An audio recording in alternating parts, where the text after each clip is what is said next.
Good morning, and welcome to West Shore Unitarian Universalist Church. I am Brian Gardner, your worship associate for today. West Shore Unitarian Universalist Church is a church that strives to be an anti-racist, anti-oppressive, and multicultural community. Our church community welcomes you today, and we invite you to be present in the richness of your full self, which can include your age and experiences, your race, your gender, sex, sexual orientation, socioeconomic class, abilities and disabilities, and all else that makes you uniquely you. You are welcome here. And a special welcome to all of those here for the first time. If you are here in person, we invite you to stop by the Welcome Center in the hallway. And if you are joining us on YouTube, our membership and engagement coordinator, Diane Alcorn, would love to reach out to you. Her contact info is being added to the chat as we speak. And to know what is upcoming here at West Shore, please see the e-news, which is sent to your inbox each week on Friday, to learn about all that is happening within our community. And today, I wanted to highlight two announcements. This fall, West Shore is offering a course that aims to support adults in their spiritual growth. It's called UU Wellsprings. And we're looking for around 10 people to sign up who are interested in exploring the theological roots of Unitarian Universalism, reflecting on their own spiritual understandings and engaging in spiritual practice. This group will meet twice a month, and both Reverend Makar and Megan Ross will be involved in leading it. And let us know as soon as you can if you are interested. There's going to be a retreat to get things started for that. That retreat will be held on September 17th. So definitely let us know if you are interested before then. The second announcement is that next week in church, we are going to have our first ever annual backpack blessing.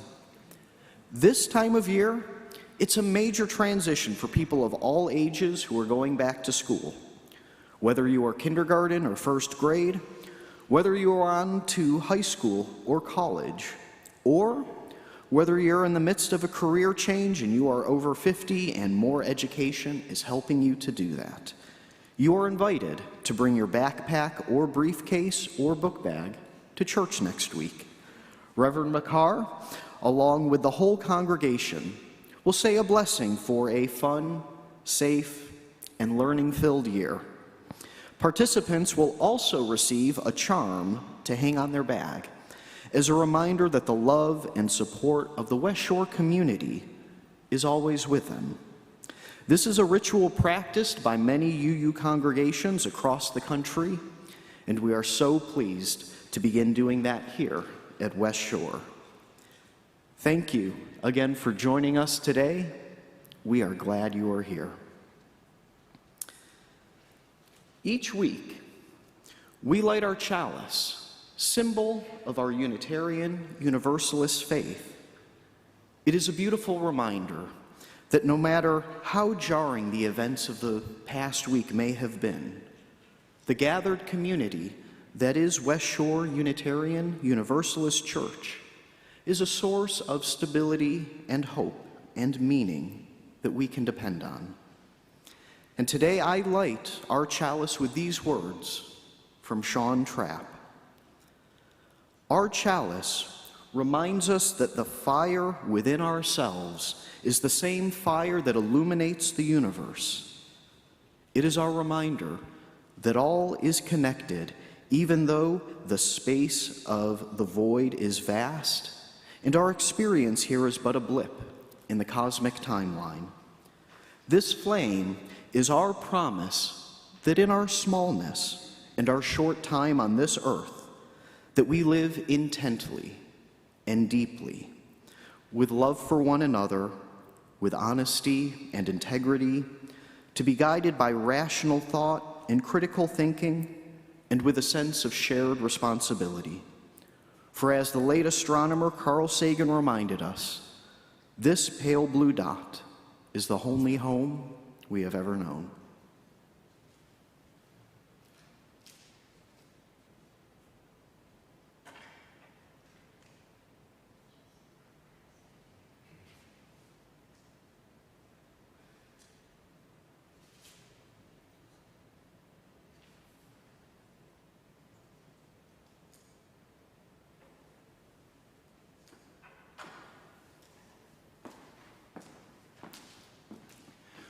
Let us now witness to the unity of our spirit by saying together our unison affirmation words. Love is the spirit of this church, and service is its law. This is our great covenant, to dwell together in peace, to seek the truth in love, and to help one another. El amor es el espíritu de esta iglesia, y el servicio su ley. Este es nuestro magnífico convenio, vivir juntos en paz, buscar la verdad en el amor y ayudarnos los unos a los otros.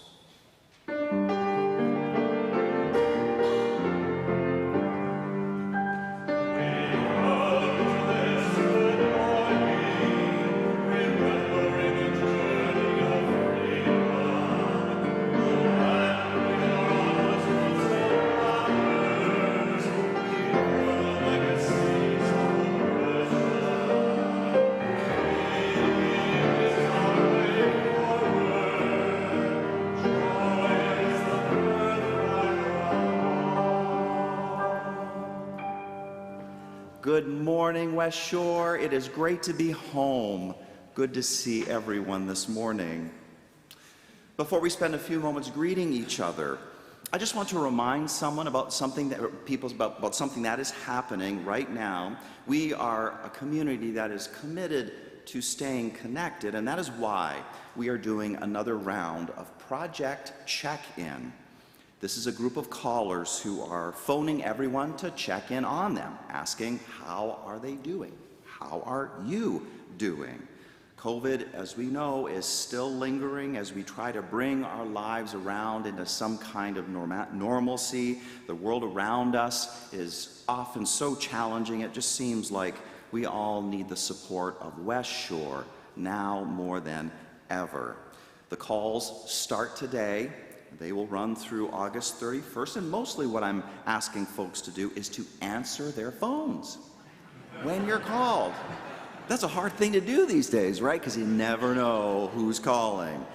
Or if a message is left on your phone, respond, right? Reach back out to us. There is a real spirit of caring in this community, but we know it's two ways. It goes two ways. So let's hear back from you. We really do care. And now let's greet each other as feels mutually comfortable to do so. Let's do that right now.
Mystery.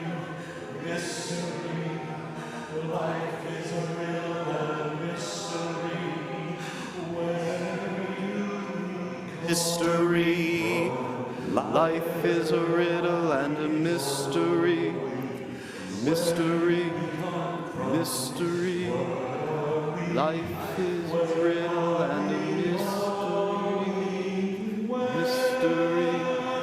Mystery. Life is a riddle and a mystery. Mystery. Mystery. Life is a riddle and a mystery.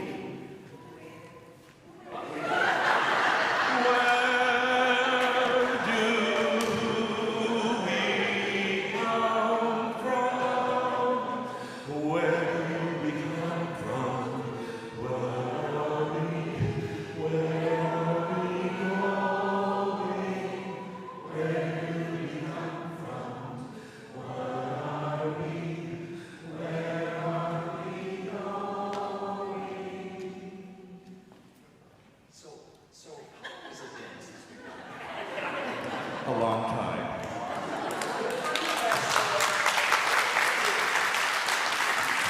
Now you know what it's like to be in the choir. Duh.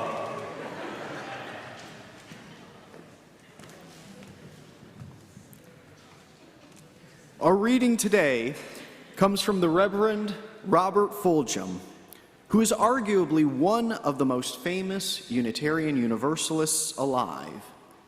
His fame began in 1986 with the publication of a collection of short writings entitled All I Really Need to Know, I Learned in Kindergarten, which stayed on the New York Times bestseller list for nearly 2 years. Most of what I really need to know about how to live and what to do and how to be, I learned in kindergarten. Wisdom was not at the top of the graduate school mountain, but there in the sandbox at the nursery school. These are the things I learned. Share everything. Play fair. Don't hit people. Put things back where you found them. Clean up your own mess. Don't take things that aren't yours. Say you are sorry when you hurt someone. Wash your hands before you eat. Flush. Warm cookies and cold milk are good for you. Live a balanced life. Learn some and think some and draw some and paint and sing and dance and play and work every day. Take a nap every afternoon. When you go out into the world, watch for traffic, hold hands, and stick together. Be aware of wonder. Remember the little seed in the plastic cup? The roots go down and the plant goes up, and nobody really knows how or why. We are like that. And then remember that book about Dick and Jane and the first word you learned, the biggest word of all, look. Everything you need to know is there somewhere. The golden rule and love and basic sanitation, ecology and politics and sane living. Think of what a better world it would be if we, all the world, had cookies and milk about 3 o'clock every afternoon, and then lay down with our blankets for a nap. Or we had a basic policy of our nation and other nations to always put things back where you found them. Or clean up our own messes. And it is still true, no matter how old you are, when you go out into the world, it is best to hold hands and stick together. And here ends today's reading.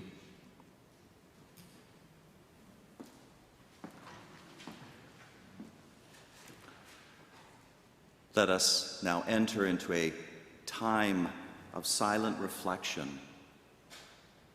I invite you to take a deep in-breath. Just let it out slowly. If you like, you can roll your shoulders with me, roll your neck. Allow your body to relax in this moment.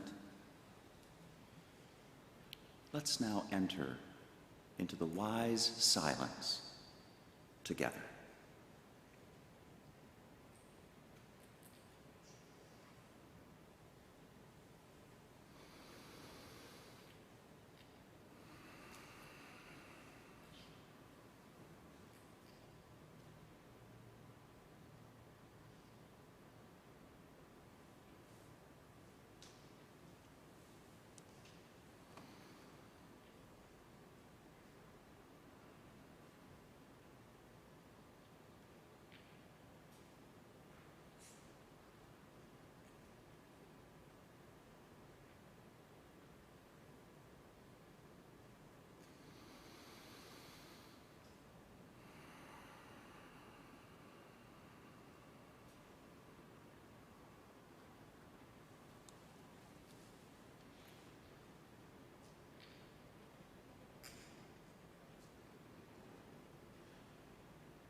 And now that the peace of this moment is deepened in our time of worship, now all are welcome to come forward, to share from the heart, to express a hope or a prayer or an intention by placing a stone or through writing on a card.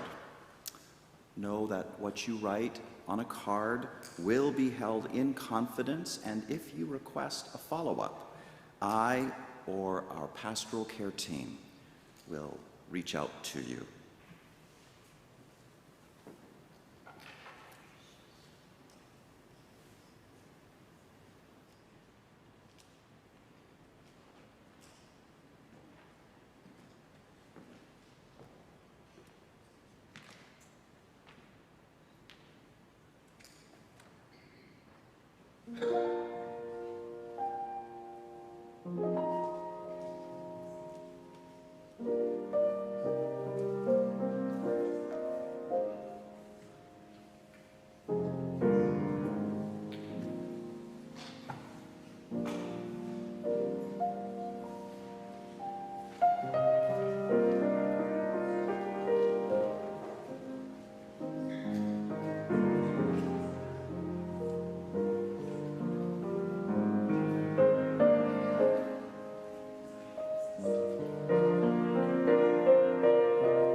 here are the sorrows and joys of our hearts, which I will bring into my meditations this week and pray for all that is our life.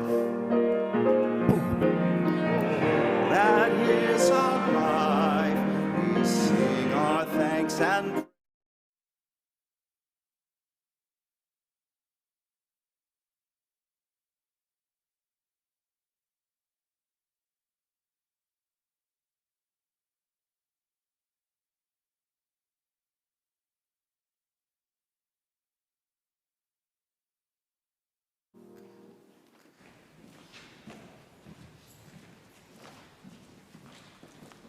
Good morning, West Shore.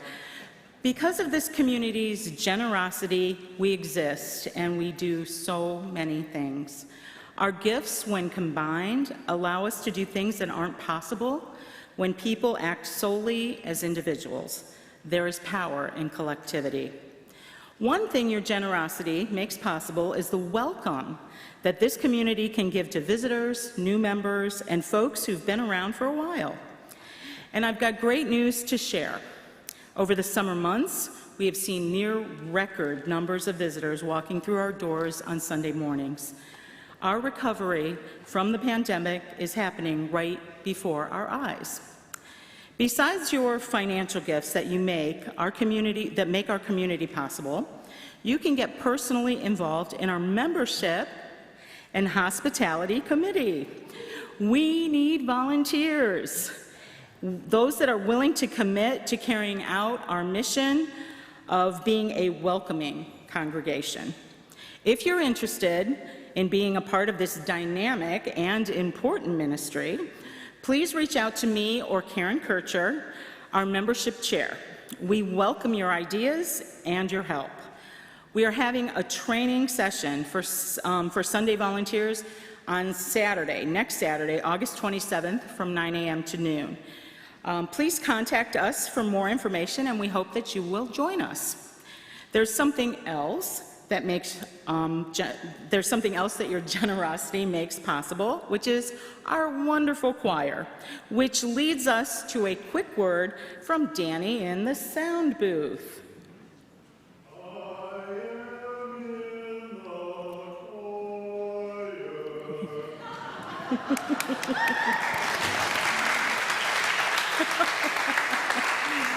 Thank you, Danny. Our choir, it adds so much beauty to our worship services. Choirs are also places where you can make deep connections with others. So please consider doing what Danny's doing. Not just singing solo in the middle of a Sunday service, but consider joining the choir.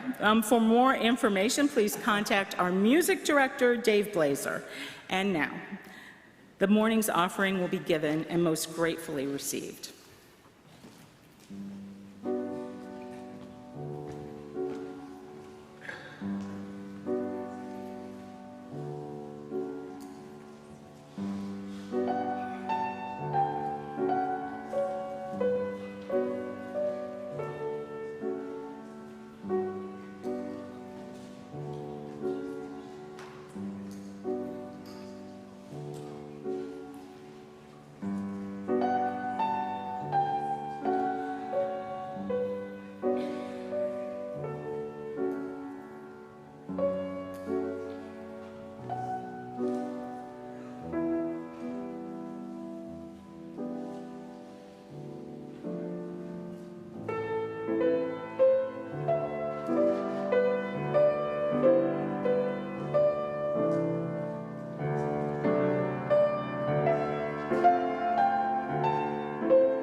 Dear Robert Fulghum, you don't know me, but I am a big fan.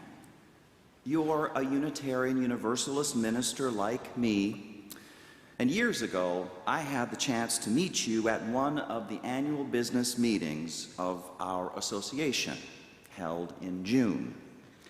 I was walking down a wide hallway, and the crowd I was in was like a stream rushing forward, and it opened up for one slender moment, and I caught a glimpse of your white hair, your round glasses, your impeccable seersucker suit about 10 yards away. "Is that Robert Fulghum?" I whispered to my nearest colleague, and they said yes. But then the crowd closed up again, and I was jostled forward, and I lost sight of you.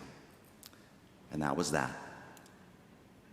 I've heard such interesting stories, though, that you carry around a French horn case as opposed to a briefcase.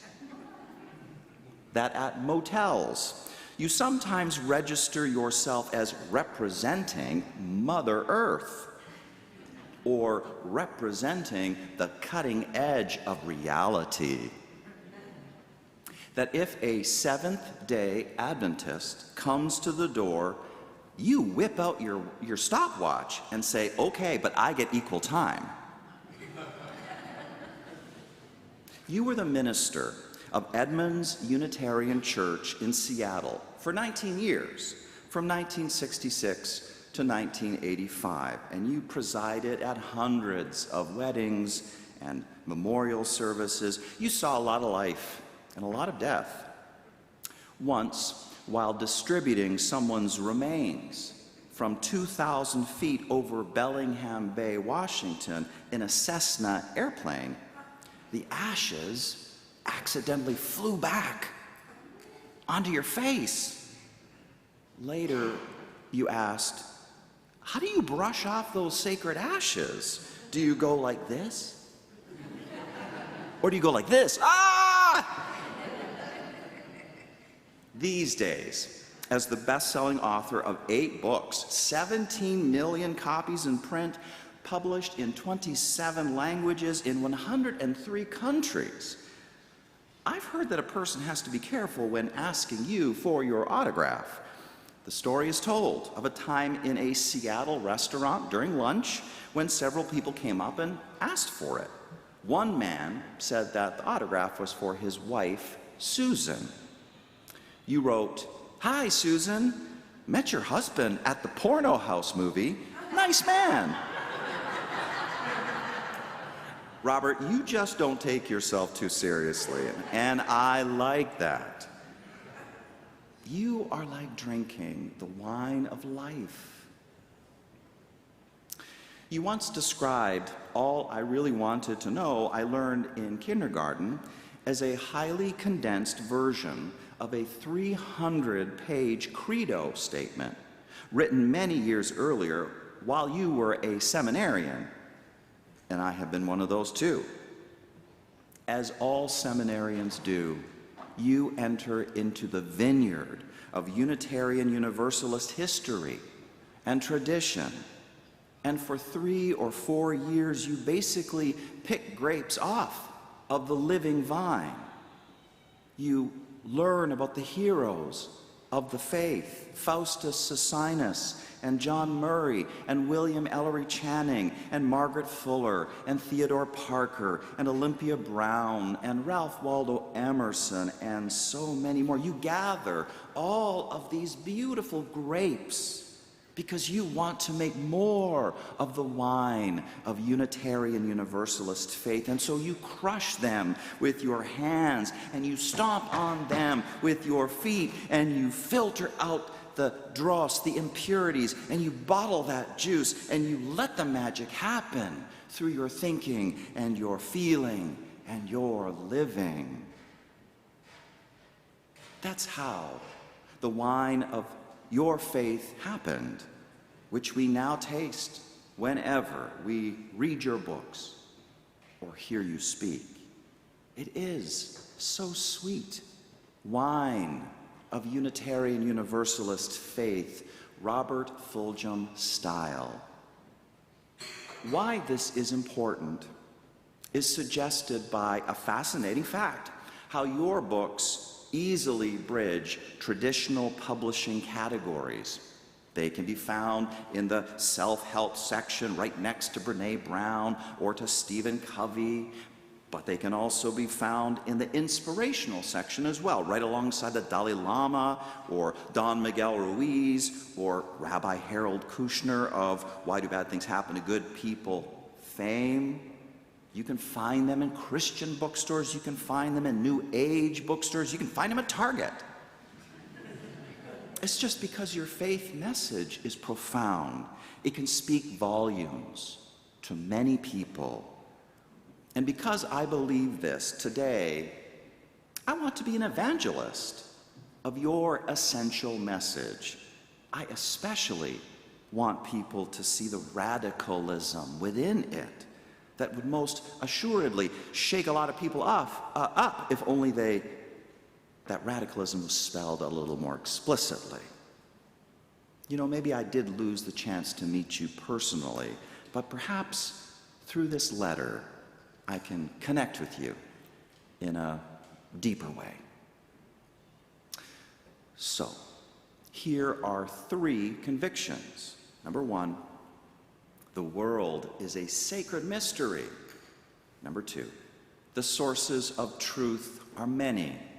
And number 3, spirituality is a lifelong journey in which we never stop learning. These 3 convictions, I believe, are at the core of your writings, and they are also at the core of the Unitarian Universalist faith that you and I together share in. Start with the world as sacred mystery. Millions of people believe otherwise. They have affirmed a sharp dualism of sacred versus profane, or filled with God versus empty of God, or inherent evil versus inherent good, or inherent nothing. Ralph Waldo Emerson spoke of all of this in his Divinity School address from back in 1838, which you would have thoroughly absorbed in your seminary studies. Here's what Emerson said. He said, Jesus spoke of miracles, for he felt that every person's life was a miracle, and all that a person does. And he knew that this daily miracle shines as the character ascends. But that word miracle, as pronounced by Christian churches, gives a false impression. It is monster. It is not one with the blowing clover and the falling rain. That's Emerson. That's the key passage. Do you remember? Emerson here is sharply critical of the conservative Christian view that sees Jesus as uniquely God and the sacred as something miraculous, which by definition has to break into our world from the outside and jar the natural course of events. Emerson is adamant that Jesus' true teaching about himself was that he was a man, just a man, only a man, but a man who was God-inspired.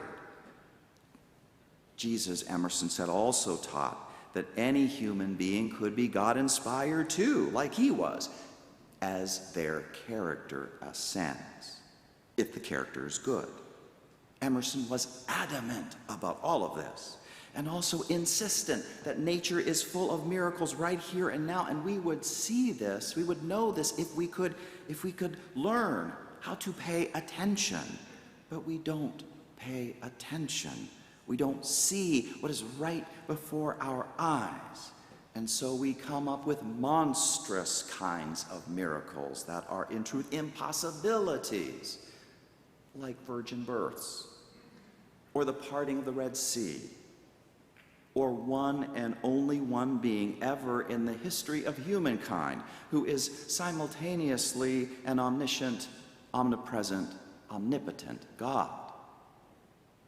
That is always best, which gives me to myself, Emerson says.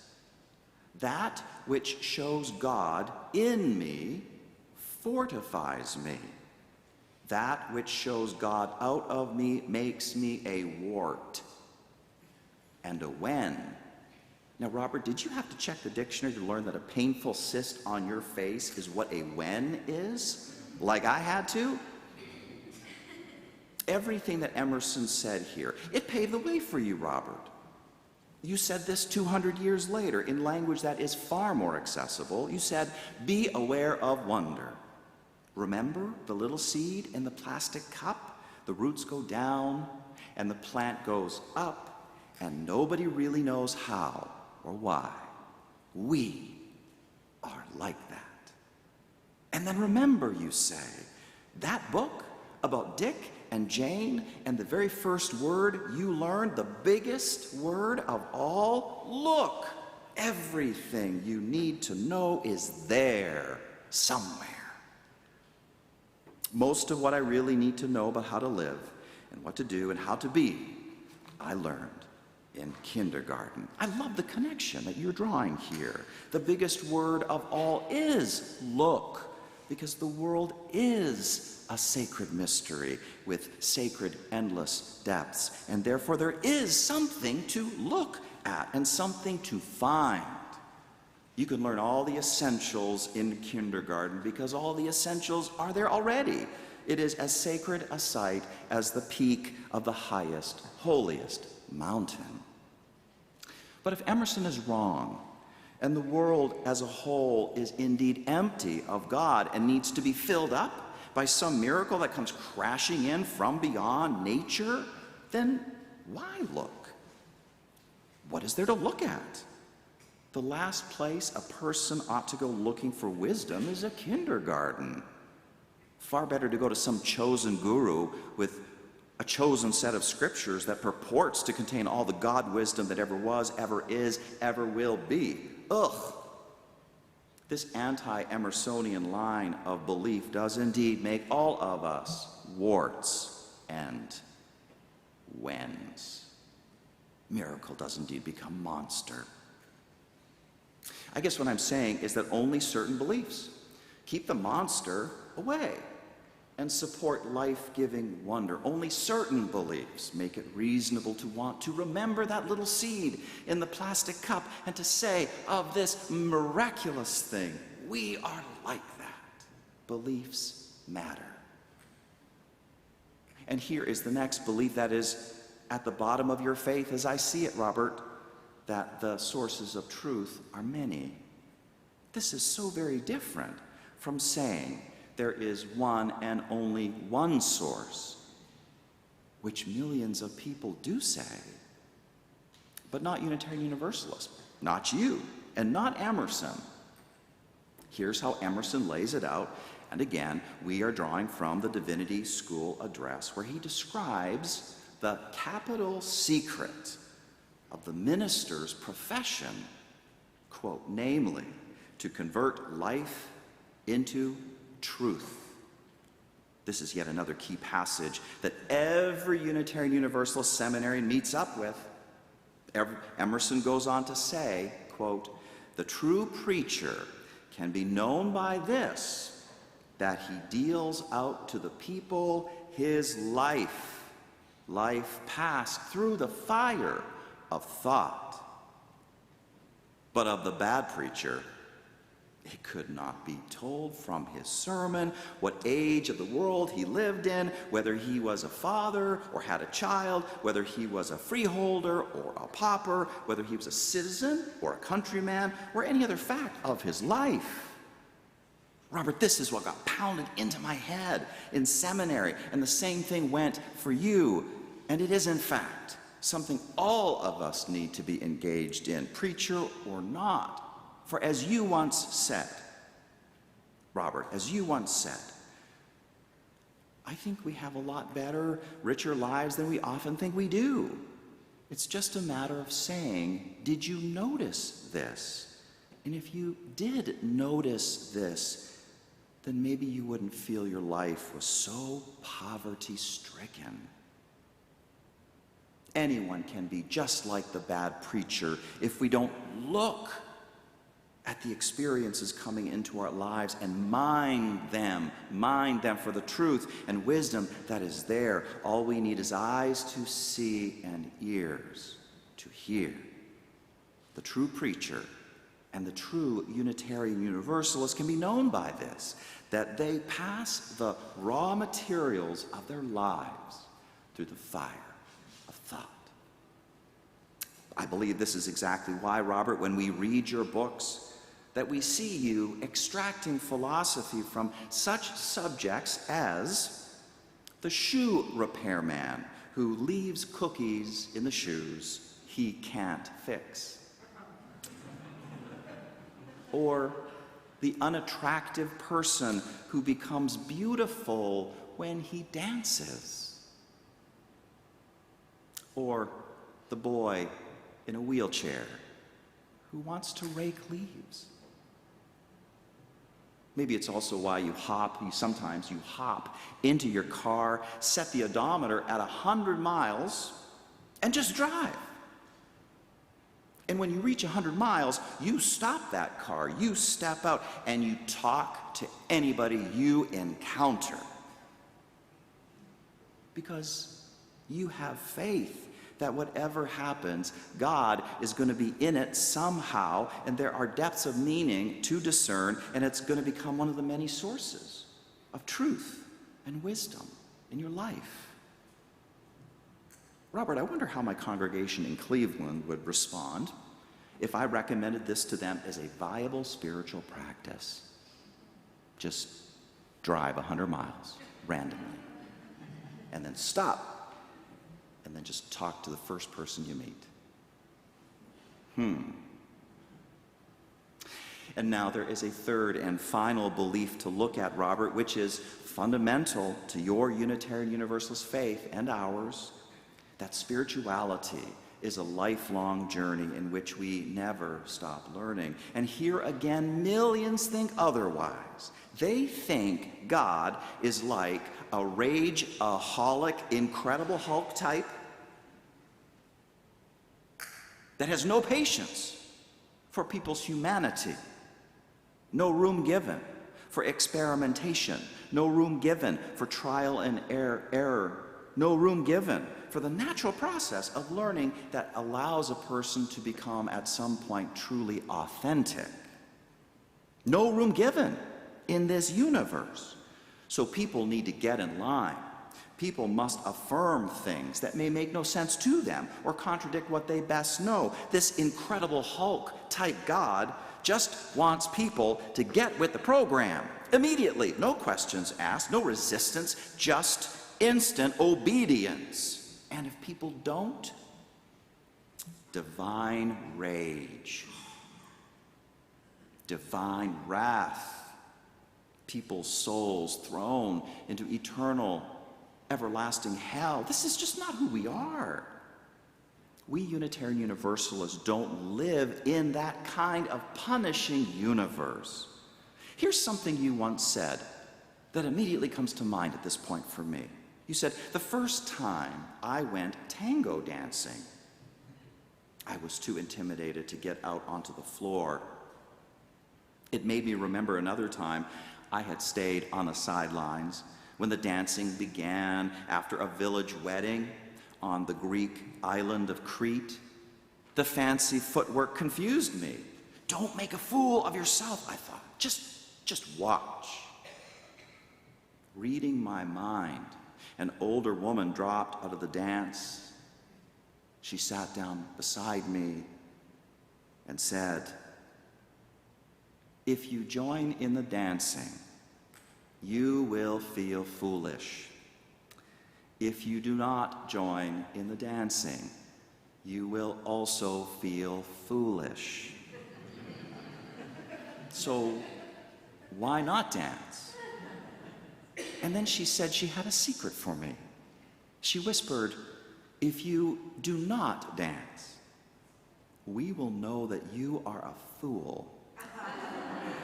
But if you do dance, we will think well of you for trying." The way to richness in life is risky. Sometimes we must disappoint others in order to come alive ourselves. Sometimes we must do the thing that scares us to death. We just don't want to make fools of ourselves. Yet life leads us again and again to the sort of tango dance that you spoke of, because life wants abundance for us. Life wants to be felt and known fully. God, the Unitarian Universalist God, who is decidedly not the Incredible Hulk type, wants us to look and gives us room to do that, and has endless patience and endless love for us as we fumble our way forward. This is the universe we live in. Not an evil one, but a complex one, a confusing one, one that can indeed hurt us terribly, one that can feel at times like the depths of winter. But we must never forget the invincible summer that lies within us. With what we have, we must do the best we can. And part of the best we can do is to stop trying so hard. You, Robert, say, think of what a better world it would be if we all, the whole world, had cookies and milk about 3 o'clock every afternoon, and then lay down with our blankets for a nap. Another part of the best we can do is to be kind. You say, share everything, play fair, don't hit people, put things back where you found them, clean up your own mess, don't take things that aren't yours, say you are sorry when you hurt someone, wash your hands before you eat, flush. No matter how old you are, when you go out into the world, it is best to hold hands and to stick together. All I really needed to know, I learned in kindergarten. You really did. Me too. And I wonder how many people know the story of how your publishing phenomenon came to be. I wonder. It started with bi-weekly church columns, mostly written before 1960 and 1984. They were mimeographed and sent by church members to out-of-town friends and relatives. In 1984, Republican Senator Daniel J. Evans got a hold of a copy and had it read into the Congressional Record. The Kansas City Times printed Kindergarten in November 1985. It was picked up by the radio commentator Paul Harvey, the Reverend Robert Schuller, former Representative Barbara Jordan, and the singer-activist Pete Seeger. Dear Abby and Reader's Digest published abridged versions. And then one day, in 1987, a Connecticut kindergarten teacher tucked kindergarten into the children's knapsacks to be taken home. One mother it reached also happened to be a New York literary agent, Patricia van der Loin, and she tracked you down with not an inconsiderable amount of effort. Your response? I've been writing this stuff for 20 years. How many boxes do you want? Van der Loin sold Kindergarten to Villard Books for $60,000, and within 3 weeks, it was on the New York Times bestseller list. But you know, here's the particular part of the story that is truly not well known, and people need to know it. You put it like this. When all of this was happening, I was shutting down my life. I was shutting down my life. It was like being at a poker game at 11:30 at night, and I'm about ready to go home. And all of a sudden I get 4 aces. And I figure God's on my side, so I can't go home now. And now it's about 3:30 in the morning, and I'm still at the table, and the cards are still coming up for me, and I'd be a fool not to take this as far as it can go. And that's your story. And it blows my mind. I need to remember it in moments when I feel like I have seen it all and there are no more surprises for me out there, and my life is way too small and it's pinching me. I need to remember this. People need to remember it when they think that they have their lives all figured out and life holds no more possibilities for them and their lives are pinching them terribly. How can anyone feel so certain about how their lives are going and what is yet possible or impossible? The world will prove them wrong. The world is a sacred mystery. The world is full of sources of truth. The spiritual journey goes on and never stops. So, look and look and keep on looking. Dear Robert, I am sorry we missed meeting each other face to face all those years ago at General Assembly.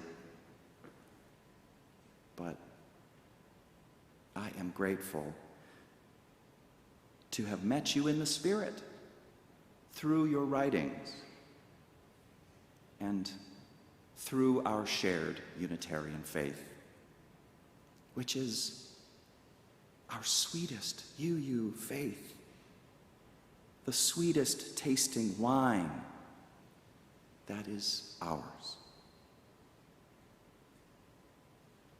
I am gratefully yours. Anthony. And now let us sing our closing hymn, number 83, Winds Be Still.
Now please join me in saying our chalice extinguishing words.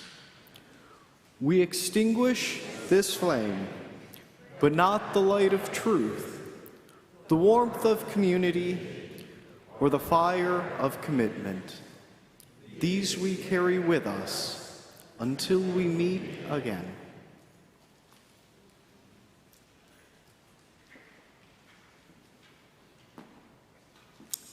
Just a reminder before the benediction words, I will be leading a sermon chat at noon. It's always a rich conversation about ideas and feelings that the sermon gave rise to. So come join us. We'll be in the chapel. Again, that is at noon.